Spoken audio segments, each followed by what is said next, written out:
Mr. Uppity was one of the rudest people in the world, if not the rudest. He was rude to anybody and everybody.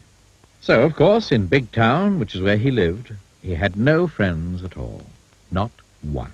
Miserable old Uppity, they used to call him, and he certainly looked it. Now, as well as being rude, Mr. Uppity was also rich. Very rich. One of the richest people in the world, if not the richest. He had the largest, longest limousine in Big Town. He had the largest, longest garden in Big Town. He had, on the top of a hill in the middle of Big Town, the most enormous house. The biggest house in Big Town. And there he lived, all alone. Miserable old Uppity. One day, Mr. Uppity was walking in the gardens of his enormous house, when suddenly he heard a voice. "Hello," said the voice. Mr. Uppity looked, and there, in one of his hundreds of flower beds, was a goblin. "Are you not going to say hello to me?" said the goblin. "Go away," said Mr. Uppity rudely. "Oh, I know who you must be," said the goblin. "You must be Mr. Uppity, who's rude to everybody." Sniffed Mr. Uppity rudely. "Well, I know somebody who wants to meet you," said the goblin, and he skipped off, the way goblins do. Mr. Uppity's curiosity got the better of him. He followed. "In there," said the goblin, pointing at a small hole in a tree. "Don't be silly," snorted Mr. Uppity. Oh, I'm not being silly," said the goblin. "Yes, you are," snapped Mr. Uppity. "I can't possibly get in there." "Aha!" smiled the goblin. And then he said a magic word, known only to goblins, which sounded like wobbling, something like that. Suddenly, Mr. Uppity started shrinking. He shrank and he shrank until he was exactly the same size as the goblin. "Turn me back to my proper size at once," spluttered Mr. Uppity in a rage. "I shan't," grinned the goblin. And so saying, the goblin climbed through the hole into the tree. Poor Mr. Uppity didn't know what to do, so he followed him. Inside the tree, there was a staircase going down and down. It led directly to the kingdom of the goblins. "I demand to be taken immediately to whoever is in charge," said Mr. Uppity angrily. "Oh, you shall. So you shall," grinned the goblin. And he led Mr. Uppity through the streets of the kingdom of the goblins until they came to a palace. The goblin and Mr. Uppity passed through the gates and into a courtyard and through some more gates and along a long corridor and through some large gold doors and into a huge room. And there, sitting on a gold throne, was the king of the goblins. "Your Majesty," announced the goblin, bowing low, "may I present Mr. Uppity?" "Ah," said the king. "So you're the fellow who goes about being rude to everybody, doesn't have any friends." "Rubbish," said Mr. Uppity rudely.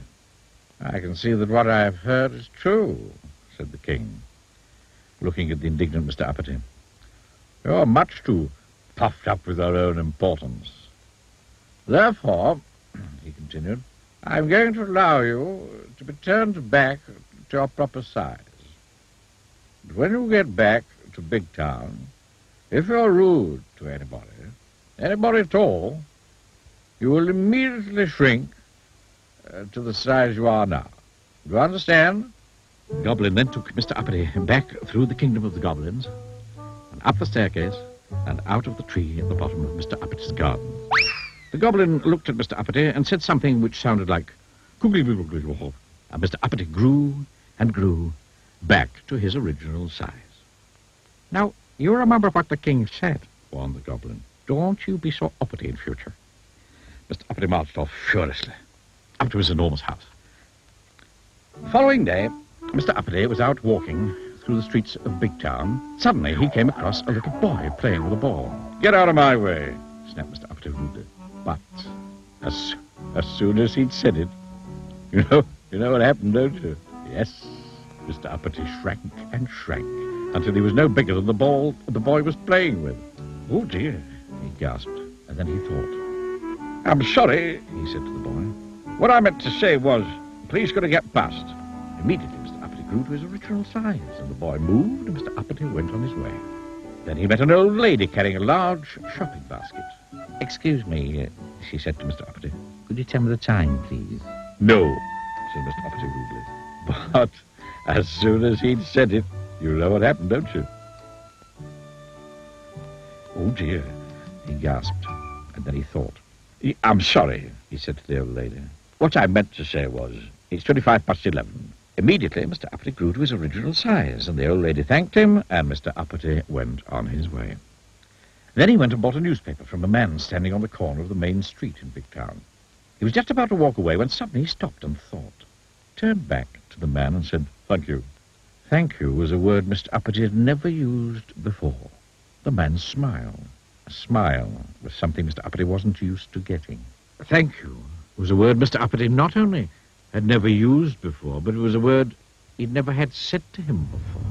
Mr. Uppity smiled. He felt happy. Happy was a feeling Mr. Uppity wasn't used to feeling. He liked it.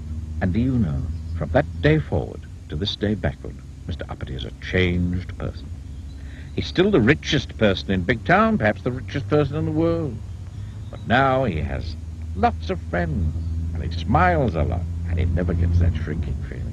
And do you know which two words Mr. Uppity uses most of all these days?